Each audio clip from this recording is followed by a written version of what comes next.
Hello and welcome to Right from the Kickoff with your host, Joe Wright. It's been a while and joining me today, as always, and finally we get to do a proper podcast because, like I say, we've been on hiatus a little bit because we've both been really busy, hospital appointments, not feeling well, etc., etc. But joining me is William Bayliss. How you doing, Will? Well, it's good to be back, Joseph, isn't it? Yeah, it is. And there's been a lot happened while we've been away. Really, A heck of a lot. there's been a lot. So the way today's format's going to work, just for the listeners, just before I say that, actually, remember to join us on Facebook, Instagram, and Twitter, and make sure you give the video after this a like on YouTube. Giving us likes helps us get it out there and stuff. So yeah, but today we're going to go through the manager merry-go-round that is the Premier League, because there's been a lot of changes, hasn't there, Will, since we last spoke? There's been so many. And then obviously we're going to go through the results, player of the weekend, and to finish off, Joe asks, Will Towers is making a comeback with a vengeance, because I've got a great question for you, Will, but I'll save that till the end of the podcast. I'm ready. Right, so we're going to start off with the managers. I think it's only fair to start off with Man United, obviously one of the bigger clubs to change their manager, and the most recent, in fact. Obviously, Ollie getting the sack in. First of all, Will, just what's your take on Ollie getting sacked, and was it about time? I think most people thought he ran its course, didn't it? In fact, a lot of people would say he was sacked almost too late. Yeah, I think it was always going to come. Obviously, he's a Man United legend. Won them the Champions League in 1999. And obviously, he's a really likeable guy. But it was coming, let's be honest. And I think Man United's stance of taking in this new guy is a very good one. He's very highly regarded, and a lot of people have been impressed with him. So he's just there till the end of the season, isn't he? And then he's taking over a consultancy. I'm going to put that in air quotes because I really do feel like it's going to be a member of the board or something that way, but they're calling it a consultancy role for now. Obviously, Radnick, he's been at Lokomotiv, he's been at Schalke, just to name a few teams. He's obviously only ever won one trophy in his managerial career, but it's more about the philosophy that he has that he's coming into. And I think it's about changing the ethos of the club, kind of what Man U need to do, really, because they're in turmoil a bit, aren't they? In terms of the attitude of the players and the club from the top down, really. The board have got it wrong, really ever since Ferguson left the club. So they need somebody to come in and try and change the ethos of the club. And if he's going to take a air quotes consultancy role at the end of the season, it means that he can kind of look at it from afar, as well as kind of help that next manager that's going to come in, at the end of the season. And if you have a look at what caliber of players he's brought for really key and nurtured them, Man United fans should be very, very excited about this appointment going forward. Yeah, I mean, the only issue we've got though, Will, and I will mention this.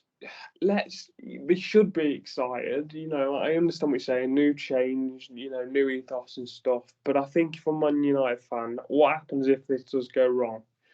Because I think there's a lot of, Man U are trying to find the next manager to kind of take the club forward and be at the club for 10, 15 years. We know that's kind of the ethos of the club since Ferguson left, and they're trying to find the next Ferguson almost.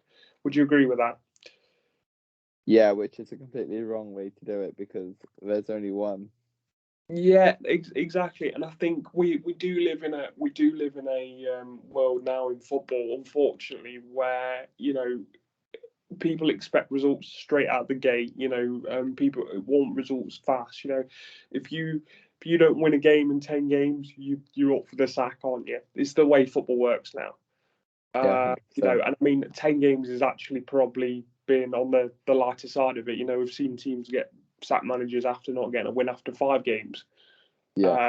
Obviously, depending on where your kind of goals lie. But you look at somebody like Tuchel, he's kind of made everybody else's jobs a lot harder because he came in last season. Chelsea were not doing great halfway through the season, and then they went on and won the Champions League, FA Cup final, and managed to qualify for the Champions League. So it's made it very hard for other managers. Yeah, okay, sure. Moving on to the next manager, because there's a lot of them. So we're going to talk about Norwich. I want to talk about Norwich now. Obviously, Ralph. I can't even remember his name now. The guy who got sacked. Yeah. Daniel Farker. That's it. Oh, that's the one. That's it. You said Ralph, it threw me off. Yeah, I was going to say Ralph Hasenhüttl then. Sorry, guys, a bit rusty. What I was going to say is, so obviously Farker got sacked after beating Brentford, which I thought was a bit of a strange decision, but I've got a theory behind this. I think they wanted to move on Dean Smith after he got sacked from Villa. Yeah, they obviously already had him lined up before the game anyway. Yeah, he got sacked obviously before Farker did, and I think Norwich knew that in terms of the caliber of manager, it's probably the highest they could get. Dean Smith's done it. He's improved Norwich over the last couple of weeks as well, I would say, but not necessarily the Premier League whipping boys like they were when we last spoke. What do you think about the appointment, Will, of Dean Smith going to Norwich, obviously after being sacked from Villa? I think it's been extremely positive, to be fair. Have a look at, they're already on 9 points. They beat Southampton in that time. They beat Brentford in that team, and they drew to Wolves, which are 3 fantastic results. Like Wolves, you can't give Dean Smith credit for the Brentford result. I will say that. I was not the Brentford one, sorry, but the next 2. Yeah, and I think really well. He's making them harder to beat, isn't he? And that's exactly what Norwich needed to do. I think where Norwich might fall short this season is, I don't think it's going to be down to management now. I think it will be that, it'll be down to the caliber of player they can bring in January, and the caliber of player that obviously they've got at the club. Because regardless of whether they've got the best manager in the world, I do think Norwich are going to struggle because there's nobody in that team that really scares you. But if they can work together as a unit, like Dean Smith seems to get, and they can obviously get results. Yeah, 100%. So it's about a team unit rather than your one talisman, isn't it, really? Yeah, for sure. Right, so moving on to, obviously, the predecessor of Dean Smith. Aston Villa. Gerrard moving from Rangers to Aston Villa. Were you surprised by this now? Because obviously there's always a conversation between the Scottish League and the English League and which one's bigger. Trying to be respectful, obviously, to the Scottish League. But were you surprised that he moved from Rangers to Aston Villa to start off with? Yes and no. No, but let's start with yes, actually. Yes, because you could tell he always wanted to join the Premier League, and Villa just seemed like the perfect fit for him. Like, they have a really good base of a team. Like, they know they can play good football, and Gerrard knows the Premier League like the back of his hand. He's played there his whole career. But no, because I think the timing was a little bit sketchy for me. Like, he said so many times that he wasn't even interested. Like, he was happy in Rangers, and I can see why some Rangers fans might be a bit annoyed by that, I should say. I think realistically though, well, and I mean this with all the best will in the world, I honestly get what you're saying, and I actually do agree with you to a certain extent. But I will say this: I think Gerrard couldn't sit there and say, especially when Dean Smith was still in the job, which is when he was asked a lot the lion's share of these questions. He couldn't sit there and say that he wanted to leave Rangers when he wasn't 100% sure he was going to get the Villa job. You can't sit there and go, "Oh yeah, I'd be interested," when you're currently somebody's manager. Whereas when obviously it was gathering pace and Gerrard knew that he was moving to Aston Villa, that's when things obviously changed. I understand what you're saying, but realistically, you've got to be loyal to the fan base that you're currently managing. Especially if somebody else is in a job, do you see what I mean? So it's, as much as I understand what you're talking about it from a human point of view, from a PR point of view, I think. Yeah, but for me, there's other things. There's other things he could have said in that scenario. Yeah, there is, but I think as far as Gerrard and his managerial career, maybe that was a bit of naivety on his part. Yeah, for sure. You know what I mean? Because obviously, still a fairly new manager. First time he switched clubs, because obviously Rangers was his first job, wasn't it? So, yeah. So, but all first time for him. What I was saying before is that, I mean, what I was going to say after that is that, but Rangers fans should be extremely proud of what Gerrard has done. He's won back the the champions of Scotland for them after their darkest period that they've ever had, and they're now fighting in Europe. As we saw, he got them playing in Europe, doing really well, and yeah, it's just been a revelation for him. Like, they're now challenging Celtic again, and I think Rangers fans can't be too annoyed with Gerrard from what he joined to what he left. He's left the club in a million times better scenario than what he joined by. Right, yeah, that's fair enough. So, all right, so that's the main section done for the manager, and you'll understand why in a minute, Will, because I've purposely missed out a manager, because I want to go and talk about obviously the results now for the weekend, and we're going to start off with Arsenal and Newcastle. Now, obviously, Newcastle changed the manager. Obviously, Steve Bruce got the sack, and Eddie Howe's come in. Newcastle are a big one, aren't they? We need more time on this podcast this week, really, don't we? But we'll give it our best shot. Where does Eddie Howe? Because obviously they lost 2-0 to Arsenal. First of all, did you watch the game, and what did you think of it? And how are Newcastle going to get out of the current situation? Because they could be cut adrift by the time they get to January. Yeah. First of all, I couldn't watch the game because I had other commitments, but Arsenal were well worth a win in the end. I think Eddie Howe, obviously, he's still new to Newcastle. He needs more time to bring back his philosophy, because you have to think about it. Newcastle, the playing side of it, are still really low on confidence and morale. Obviously, the takeover helped them, but you can't polish a turd, as I say, can you? Like, Nice, perfect analogy to be honest. You like that one, yeah? Yeah, I did watch the game, and Arsenal for the 2-0 win were very good. Weren't really threatened. To be honest, it was quite a boring game, because if you'd have said 2-0 before the game, I don't think anybody would have been surprised. You know what I mean? It was kind of standard. We know that Arsenal have been in pretty decent form. Obviously, other than losing to Liverpool, which again, but it's Liverpool. You know what I mean? They hadn't lost in 10 previous games before that, so they're actually picking up a lot of good results. Obviously, playing bottom of the table and playing really well. But going back to Newcastle, just very negative, very, like you say, lacking in confidence. Eddie Howe's got a massive job on there, because here's the issue Newcastle have, and I mean, it's one that we've already mentioned, obviously, when the takeover was being discussed, is if they are cut adrift in January, and we're talking, they could easily, 9 points, 10 points, whatever, they're going to struggle to get the type of player they want in. Yeah. Because even if they get top quality players in, right, this could be the first time they've been in the Premier League, so they've got a new country to adjust to, new players around them. It's going to take time to gel. We've seen super teams struggle to start off with, haven't we? Do you know what I mean? And not get as many results as they should do.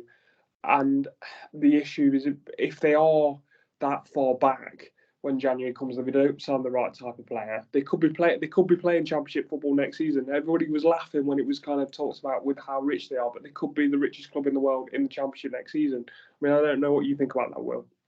No, I agree. They're in a lot of trouble. I think January is going to be a very, very important time for them. I know, to be honest, I think their season comes down to the next 2 games. I know we said we weren't going to talk about too much about the midweek games that are coming up. Obviously, there's games happening tonight and tomorrow and Thursday as well.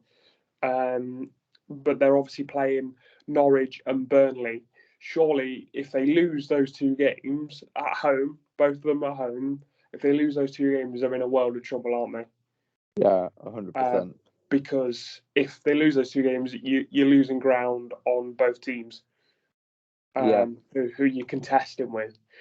And I wouldn't put it past either Norwich or Burnley in current form to beat them. I wouldn't put it past Norwich to beat them. Especially with the new manager coming in and making a bit of noise. Right, moving on. So it's 2-0 to Arsenal. Very good result for Arsenal. They're doing really well, aren't they? So they are doing really well. Young players playing really well. Yeah, for sure. Moving on to Crystal Palace, Aston Villa.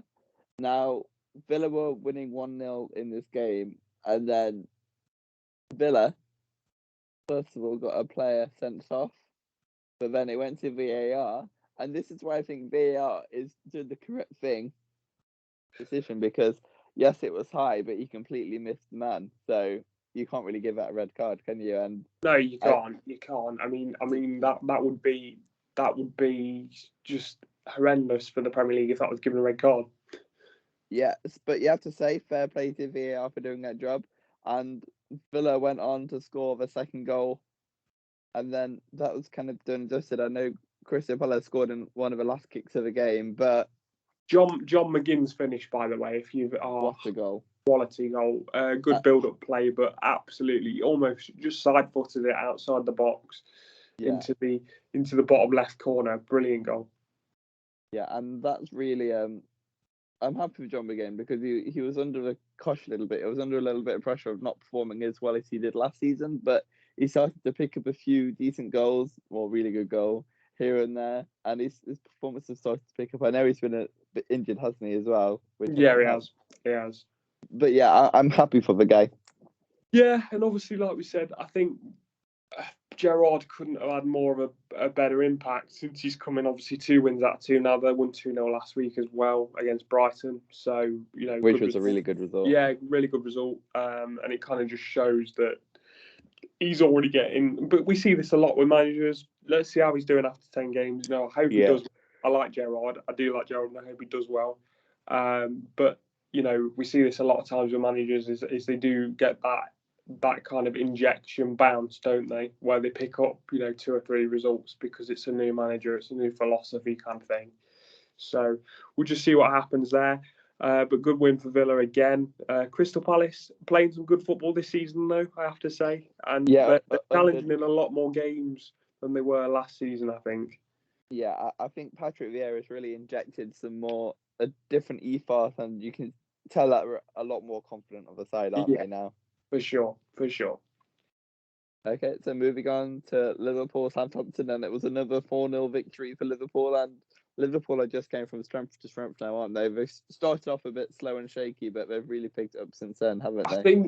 I think it pains me to say it, but I think because I do like Bobby Firmino, but it's just the fact that I think Mane, Jota, and Salah are just at the moment are the front 3 for Liverpool, aren't they? Obviously Jota scoring 2 on, because he got some tap-ins and people say, they're easy goals, but it's all about positional play. He's always 100%. In the right position for it to be laid across in a play. And also for a small player, he's a very good header of the ball. I know he didn't score a header at the weekend, but I just want to make that point, for a small player, he's very, very physical, isn't he? Yeah, for sure. Obviously Salah doing well, obviously Mane doing well, and Thiago's scoring a couple of goals now as well. What a finish that was. Yeah. Well, what a goal. If you haven't seen it, check it out. Side of the foot.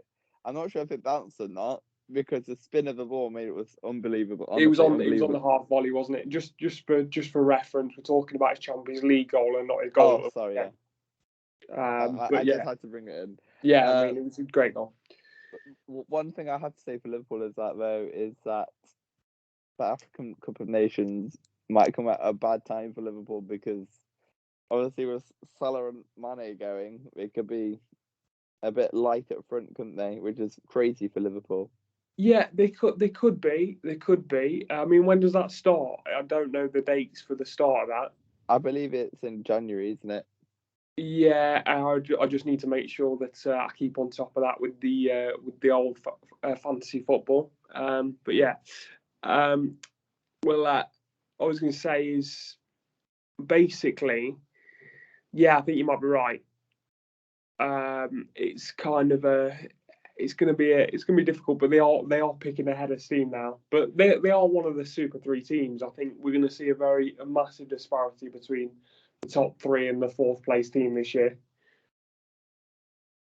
Yeah, 100%. Personally, so we'll see what happens. But great win for them. Are Southampton in trouble? Uh, you have to say they're hovering around, but a few wins is really tight. They can shoot up to the top half of the table, couldn't they? So it's Well, let's take my boys for example, Leicester City. You know, I'm very confused about this season. I don't know where our aspirations lie, whether we're going to be fighting for top six or whether we're going to be in a relegation battle. That's how close it is, because obviously winning at the weekend, you know, a great result for us. But I won't go into too much detail. But you know, we're on 18 points now. If we win the next game, we could be in the top six. That's a genuine thing, which is ridiculous. it's crazy after it's very topsy turvy. But let's talk about the game because Leicester were handed the first goal, weren't they? After diabolical defending, where he just let it go overhead. He didn't see Madison at all, Oh, did he? So, he just let Madison. He just let Madison go. Still, I don't care what you say. I mean, Madison's not been on form for us for a while. Last two games, he's been great. You know, and hopefully, you know, he's had a couple of injuries that are not helping him. But he was superb against Watford. But for the Watford defence to let a player of Madison's quality just walk unmarked into the box from a long ball, and then obviously not head the ball away is just ridiculous, and he managed to sweep it away. I will say Leicester's defence looks absolutely, you know, shaky at best this season. But when you've got Vardy up front, scored two sublime goals again at the weekend. You know, he's top quality, isn't he? And that's why Leicester won't be in trouble this season, because they've got players like Maddison, Tielemans, and Vardy in the side. You know they're not really going to be in trouble because you've always got them to bail you out in certain games. yeah, no, 100%. And But Watford gave as good as they got. Do you know what I mean? I think Watford gave it a real go. In another on another day, that could have been like a draw. Watford could have won. I think it was a very end-to-end match, wasn't it? It was, but I think again Leicester's quality up front made the difference. Yeah, 100%. Let's move on to the next game, Norwich Wolves. This was a decent result for Norwich in the end. They finished 0-0. You could say Norwich squandered a few chances, but I think 0-0 was a good point for Norwich Norwich in the with the end, better wasn't it? side. Norwich with Yeah, the better side. Leicester, I mean, that's massive for them. The fact that we're talking about them playing an informal side, don't forget, an informal side, and we're sitting here going they were the better side. yeah, Which kind of shows you what Dean Smith's already managed to implement. Yeah, Wolves offered very little, but it was a fair result. I think Norwich obviously, but I can't really record a chance that Wolves, you know, a half decent chance that Wolves had really. yeah, for sure. You know, and I think against the Norwich side, but yes, all right, are playing well. It's not a great stat, is it, that you've not managed to really create one chance of significance against Norwich. No offense to Norwich, but do you know what I mean? Yeah, It doesn't look great for your front it's, men. especially in Wolves' form as well. Yeah, So exactly. move on to another 0-0, Brighton Leeds, where Brighton fans, Graham Potter was perplexed, just like I was, that they were bowing after a 0-0 against Leeds and stopping Leeds from like scoring a goal. It's a great feat on itself, and I think Brighton are sitting in 8th place. You know, they're Brighton. They're not like they're doing really well, and to boo Yeah, after the game is just, I I think it's just think ridiculous. I think it's difficult because I watched this game, and I agree. I agree with everything you've just said, but I'm going to play devil's advocate. So I'm not disagreeing with you. I'm just saying it from the other side. Brighton should have won this game. With the chances they had, they should have won. You know, there was a couple of chances really that I don't know how they missed. It's kind of Brighton of last season, and that's kind of creeping back in a little bit at the moment, isn't it, for Brighton? Yeah, but I don't think there's much the manager can do in that situation. Is getting the players into the right positions to score the goals, and it's not up to the manager whether they score goals. And I think January is going to be very important for them. But I know, but I think January is going to be important for all the teams. But I think I completely agree with what you said before. I think fans need to understand where their station's at a little bit, and where they're, obviously they've had a bit of a drop off in form, because obviously they started the season and they were in the top four, but this is a marathon, not a sprint. Yeah, exactly. Do you know what I mean? So you'll see teams that are in the bottom half now that might push their way up the league. That's why I wouldn't be surprised if Leeds start getting the players back, because they've got a few injuries. They'll start pushing up the league. Bamford comes back, Ayling comes back, teams like that.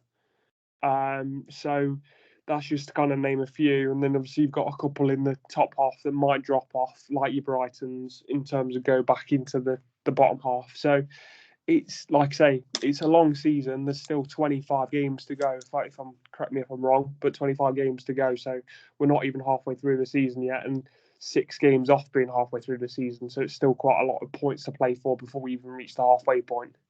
Yeah, 100%. And Brighton are playing good football as well. So yeah, exactly. I understand if you lose 3-4-0. I understand booing at the end of the game and stuff, but booing after a 0-0 is a bit strange for me personally. Right, just obviously I've just said that I'm not particularly worried for Leeds because they've got a few injuries. But are you worried for Leeds? More worried than I was last season. Obviously, they are hovering in 17th with Burnley having a game in hand. For me though, and this is something that I've gotten off something else, but I just want to get your idea of just the relegation at the moment. The way I look at it, there's about 6 or 7 teams that are involved, that are potentially involved in a relegation battle this season. So let's start from the bottom. So we've got obviously Newcastle, Norwich, and Burnley. I think they'll be involved until the end of the season. Then you've got Southampton, Leeds, and Watford, with the potential of maybe a Crystal Palace or a Wolves or a Brighton being dragged in towards the end of the season there. It's just great because it's still quite tight, to be fair. Yeah. Anything could happen. I wouldn't write off it's crazy. You say Wolves, but Wolves are currently in 6th place, which it's mad, isn't it? Yeah, it is. But that's what I mean is because it's so tight from kind of obviously we're talking about 4th down realistically. It is quite tight. So yeah. Yeah. Let's move on to the next game then. Everton are a bit of trouble, aren't they? Brentford won this 1-0, and Everton fans were not happy after the game because you've seen some of the clips. Have you seen some of the clips? And obviously, with the fans burning the players, I just want to say personally, as a fan, I think that's diabolical.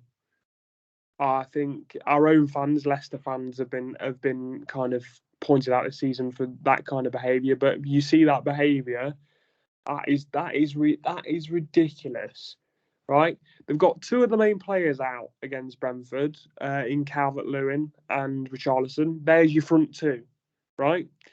You've got Decore, who's just come back, who's arguably one of your better midfielders, right? But he played the game, and yeah, all right. Rafa has come from Liverpool. He's not going to be your best friend. Yes, you started the season well, Yes, but it's not like they got beat 4-0. Do you know what I mean? And I understand that they want more, but if you actually watch the highlights on the day, Everton could have won that game. I understand fans being frustrated, but to be physically swearing and booing at your own players, it's not on for me. Not at this stage of the season. Yeah, but let's just look at the previous results. So let's go back to October the 23rd. I know it's quite far back. They lost 5-2 to Watford, and they lost 1-0 to West Ham, which is a pretty good result because West Ham are in form. They drew 1-1 to Man United. They lost 2-1 to Wolves. They drew 0-0 to Everton. They lost 3-0 to Man City, and they lost 1-0 to Brentford. I can see why they're frustrated because the last win hasn't been for a good few months now. No, I understand. I understand what you're saying. I really do. I understand. By all means, vent your frustration, but just do it in a different way. What I'm saying to you is, the fans physically swearing at the players, and you're having a go at players like Gordon, who's a young lad who's actually making a good breakthrough into the team and stuff like that. And then you've got players like Holgate, who last season you were singing his praises, and he was getting near the England squad. And he's had a bit of a dip in form, but you've got players there that have come over to the fans to kind of applaud them and stuff for making the journey down and stuff. I understand these are professional footballers, but they're human beings, and I feel like booing your own players isn't going to help their form. Do you know what I mean? Because all it's done now is put massive pressure on the Liverpool game, because obviously it's a derby, so it's always going to have pressure, regardless of where Liverpool are in the league, regardless of how well they're playing, right? But it builds into that toxicity that Everton have got at the moment. And what I'm saying is the fans need to realise that, yes, all right, vent your frustrations, but maybe vent them at other than the players have just tried to do their best to get a result at Brentford. Yeah, we've seen this. We've seen this season. Brentford aren't no slouches. No, I know, and I don't advocate what they're doing. I just think I can understand why they're frustrated. I just don't think they're doing it in the right way. I agree with you. I can understand the frustration. I'm just saying I think they should be doing it in a different way than directing it all at the players. Yeah, so Rafa might be in a bit of thin ice at the moment. I think he's not long there. I don't think he was their first choice anyway, because obviously his connections to Liverpool, and I think they already want him out, to be honest. Yeah. From what I'm hearing. Yeah. So let's move on to the penultimate game: Man City West Ham. Bit of snow in this. Excuse me. A bit of snow in this game. 2-1 in the end. I'd say that's a fair result, wasn't it? Yeah. Obviously, Man City were never really in trouble. They were obviously 2-0 up, and then West Ham got a late kind of consolation goal. So 2-1 makes the game look a bit closer than it was. But yeah, Man City are again one of the three super teams I keep bashing on about. Obviously with Chelsea, Liverpool, and Man City themselves. So realistically, the rest of the league, if you lose to one of these teams, you can't be too disappointed with it, because they're just so far ahead of everyone else. Yeah, 100%. Do you know what I mean? And West Ham are arguably fighting above their station at the moment in terms of kind of the amount of money they've spent on players, etc., etc. Not saying they don't deserve to be where they are. I'm just saying that they're overachieving, aren't they, in some people's eyes? In a good way. Do you know what I mean? They're really utilising that squad. They're just a really good team overall. But let's move on to the final game then. Chelsea, Man United. Now, before we get started, I don't know how Chelsea did not win this game. They were all over them for most of the game, and they just fair play to De Gea. He made some crucial saves. He made some unbelievable saves. But De Gea is arguably the one player this season for United who you can't lay any of the blame on him, because he's made some absolute worldly saves for them this season. Yeah, and God knows if he wasn't in goal for them, God knows where they'd be. Yeah, and God knows what the score would have been against Watford as well. Yeah, exactly. Because it would have been crazy. But Sancho scored the first goal, which I'm really happy for Sancho, because that's 2 goals in 2 games. So he's very much a confidence player, isn't he? So let's hope that this really helps him boost him on, and ultimately help him for England as well.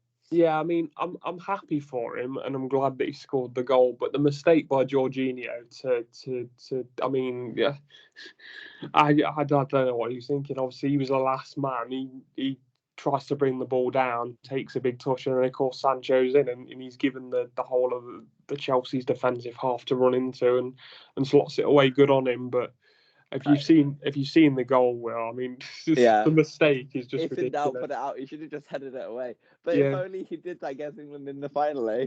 Yeah, exactly. He should have done.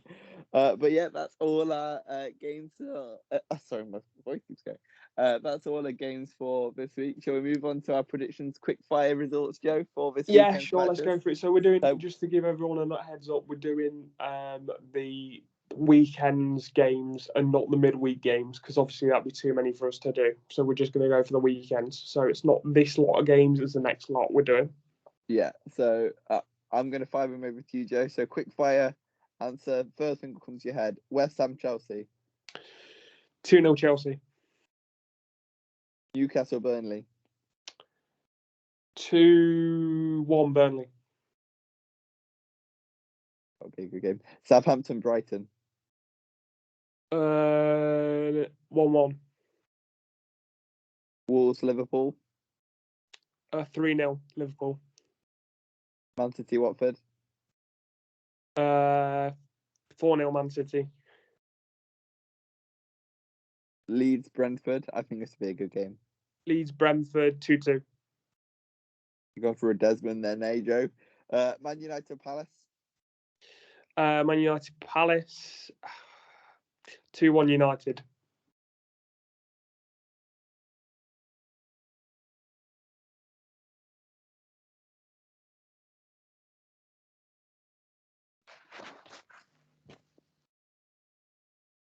Hello. Spurs, Norwich, Spurs, Norwich. Spurs, Norwich. I'm going to go 1-0 Spurs. right. Aston Villa, Leicester, Aston Villa, Leicester, 2-1 Leicester. Everton, Arsenal, Everton, Arsenal. I'm going to go 2-0 Arsenal. No, okay, 2-1 Arsenal. 2-1 Arsenal. 2-1 Arsenal. And these are mine. West Ham, Chelsea, I'm going to go 2-1 Chelsea. Newcastle, Burnley, I'm going to go 1-1. Southampton, Brighton, I'm going to go 2-0 Brighton. Wolves, Liverpool, I'm going to go 4-0 Liverpool. Watford, Man City, I'm going to go 3-1 Man City. Leeds, Brentford, I'm going to go 3-3. No, I'm not. I'm going to go 2-1 Brentford. Okay, Man cool. United, Palace, I'm going to go 2-2. Spurs, Norwich, I'm going to go 2-0 Spurs. Villa, Leicester, I'm going to go 1-0 Villa. Sorry, Joe. Everton, Arsenal, I'm going to go 3-0 Arsenal. And that'll be Rafa's last game. Calling it now. Cool. All right. But yeah, if you disagree with any of our results, please let us know in the comments below. We would love to hear them, wouldn't we, Joe? Yeah, we would. Hopefully we get some right this weekend, and we'll see what happens. Right, so moving on to the last section of today's podcast, it's Joe Asks, Will Tells, and very much in honour of the Managerial Merry-Go-Round, I'm going to ask you this, Will. Obviously, we've alluded to it earlier in the podcast, but do you think there is anything as such for a manager now as longevity? So will we ever see the likes of Ferguson again? Or is it just going to be kind of quick fire managers? And is it going to get worse? Is it going to get better? Kind of where do you stand on it? And do you think that it is working as a system just purely based on the managerial side of things in football? Well, you can see the correlation with more money's in the game. Managers get less and less time, don't they? Because they're expected to get results straight away. It's all about making money in football nowadays. Back in the day, if this happened now, Sir Alex Ferguson would have got sacked before he even managed to get to his heroic status he's got now. Because remember, he almost got sacked before. It was only a win against Nottingham Forest, which kept him in the job, and they went from strength to strength from there, weren't they? So you're completely right.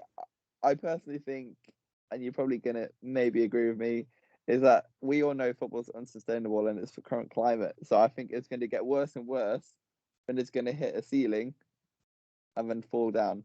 And then I think it will get better again. It was going to rebuild. What do you think on that, Joe? No, I agree. The thing is, I think because there's a lot of greed in football, isn't there? I'm not. I'm We not all know even. that. I'm not talking. I'm not even talking about the players where this is concerned, because the players are just a byproduct of kind of what's being sold. Love But that, Joe. it's the fact that it's kind of the board members and kind of the big wigs at the FA, for UEFA, for FIFA, all those, the ones that just want to keep getting money. But the issue being is what you're doing is you keep, you're putting everything up, you're putting the prices up, for fans, you're putting this up, you're putting that up. Eventually, like you said, it's not going to be sustainable, and you're just delaying the inevitable, aren't you?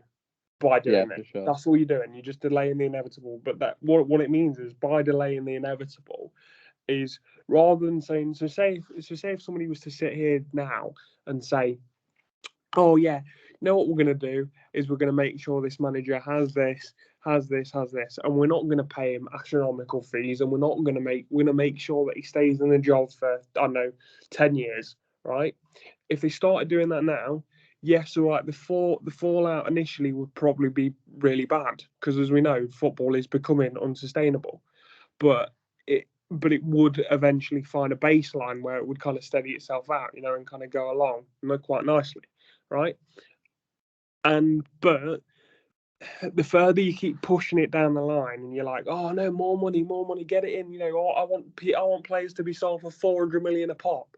Do you know what I mean? All this kind of stuff, right? All you're doing by keep pushing up those prices, like I say, is delaying the inevitable. And eventually, when it does pop, and you've not got any plan, and you've not got any baseline plan for that happening, it's going to be messy. Yeah, 100%. It's going to be worse than it would be now if you were to stop it. Do you see what I mean? Yeah, I have an idea for you, Joe. In football, there's football transfer, player transfer windows. You might have heard this before. What do you think of manager transfer windows? Has that been mentioned before? I've heard it somewhere. I can't remember who said it. But I'm not really buying into that. I mean, that I think, unless something like extreme happens, like a manager gets seriously ill or something. Yeah. I mean, obviously, that's the case. But I think the issue being is that would just create a gap between the kind of Premier League and the lower leagues, in my opinion, because if you're looking for managerial transfers, obviously the top teams are going to get the better managers. Do you know what I mean? Whereas the way it works now is you kind of say, if you're a good manager, or you're one of the better managers, but you have to prove yourself, right? You're gonna kind of learn your stock and trade in the lower leagues. So at least you're getting that kind of the element of it. Do you know what I mean? Joe, I don't think you. Sorry, I don't mean buying it from younger ones. I mean you can't get a new manager or get rid of a manager in the normal season. It has to be in the transfer window. Oh, right, I'm with you. you. Really, really sorry. Obviously, lack of understanding there. That actually wouldn't be a bad idea. Yeah, because it'll give them more time, wouldn't it? Yeah, it would, and it would also mean that it's like with the players. As much as obviously everybody hates losing their players, I know that we can't lose any of our better players until at least January, and then once January's finished, you can't lose any of your players until the summer. Do you know what I mean? So there is that. So yeah, no, I actually do like that idea when you put that spin on it. Yeah, I apologise for, apologise for kind of misunderstanding, but yeah, it's not a bad idea. Whether or not it would work and whether or not it would be implemented, I obviously don't think it would happen. But obviously, we're just having a bit of fun here, aren't we? But yeah, for sure. But let us know if you listeners have any other ideas, what you think of our ideas for such. We'd love to hear them, wouldn't we, Joe? And we'll speak about it next week if we get any. Yeah, for sure. Like I say, just comment on posts that we put up later on today, and just any sort of questions that you guys have got, we'll bring them to them. We'll give you a shout out on the podcast, and we can kind of use it that way, and you can always dictate the way the podcast goes, as we've always said. Right, guys, that's it. Remember to like us on Facebook, Instagram, and Twitter, and like and subscribe to us on YouTube. Obviously, we'll be here next week. We'll talk about the weekend results, maybe talk about the mid games a little bit as well. But yeah, we'll see what happens. But yeah, how do you feel that's gone, Will? I think it went really well. I'm happy with how it went. I hope you guys enjoyed it as well. Remember, all the links are down below as well, so please get in touch with us. And yeah, next week, as always, we're joined by the one and only, the main man. We've missed him. Yes, that's right. It's Peter Crouch. Yeah, there you go. Can't wait for him to be on. Can't wait for him to be on, lad. All right. See you in a bit, Will. See you later, guys.